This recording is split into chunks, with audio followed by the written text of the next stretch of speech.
TV variants. Oilers try to put the stop to the mighty Vancouver Canucks.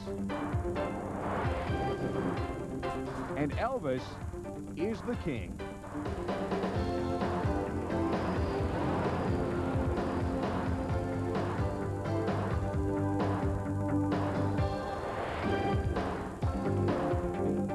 Welcome to Sports Desk, everyone. I'm Chris Edens. Also coming up in the next half hour on the show, Pat LaFontaine finally arrives in Buffalo. The new-look Islanders take to the ice and a look at the weekend's CFL action. But first, the Atlanta Braves against the Minnesota Twins, Game 6 of the World Series. The Braves with a 3-2 series lead and a chance to wrap things up on Saturday night. And you had to like their chances. The Braves had won 3 straight games, including a lopsided 14-5 decision on Thursday night. They sent 21-year-old sensation Steve Avery to the mound. Avery has been outstanding in the playoffs. The Twins countering with 23-year-old Scott Erickson, who has not had a good postseason and still feeling some pain in his throwing elbow. The Twins got to Avery early in this game. Bottom of the first inning, Kirby Puckett rips a shot down the third base line. Chuck Knobloch speeds around to score from first base. Puckett slides into third. He was safe with the triple. Twins lead 1-0. Still in the first, Shane Mack breaks out of his 0-for-15 World Series slump with a single to left. Puckett scores easily. Minnesota leads 2-0 after 1 inning. Meanwhile, Scott Erickson getting plenty of help from his defense.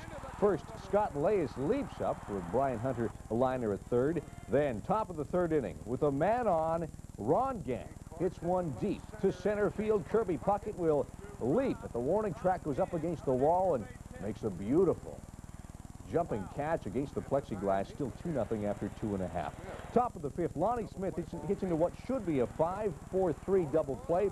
Chuck Knobloch can't turn it. That proved to be costly because the next batter is Terry Pendleton. And he will take Erickson deep to center field. This is gone, a 2-run home run for Pendleton.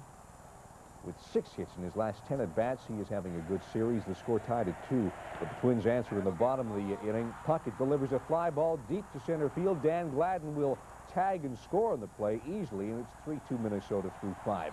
We go to the top of the 7th inning. Bases loaded, 1 out for Ron Gant. He hits a slow roller to short. The Twins can't turn 2. Mark Lemke scores. The game is tied at 3. This one, like so many other games in this series, went late into the Minnesota night. Top of the 10th, a man on for Ron Gant. He rips one up the middle. Greg Gagne makes the catch, doubles off Terry Pendleton. 3 of the 5 previous games in the series have been decided by 1 run, and tonight was more of the same. Another nail-biter. Bottom of the 11th, Kirby Puckett leads off against Charlie Liebrandt, and he takes this one out of the ballpark.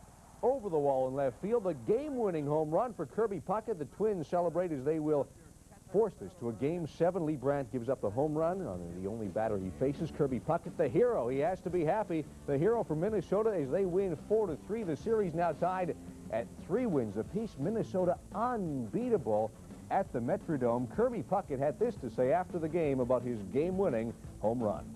That's an awesome feeling, man. I've watched guys do it. You know, the Randy Bushes and the Herbacks and the Leases and the Gladdens and all these guys, man. I've never experienced anything like that, man. It was a great feeling. Typical Kirby Puckett.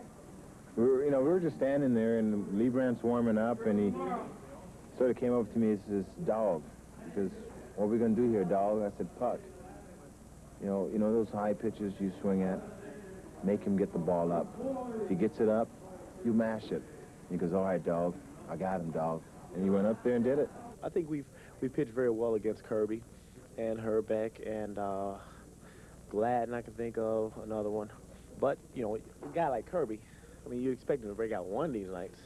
You know, like Kirby said, hopefully he's got his out of the way. Like he said about us at our explosion, hopefully we left it in Atlanta. Well, I'm saying I hope he left it tonight so he don't show up tomorrow night.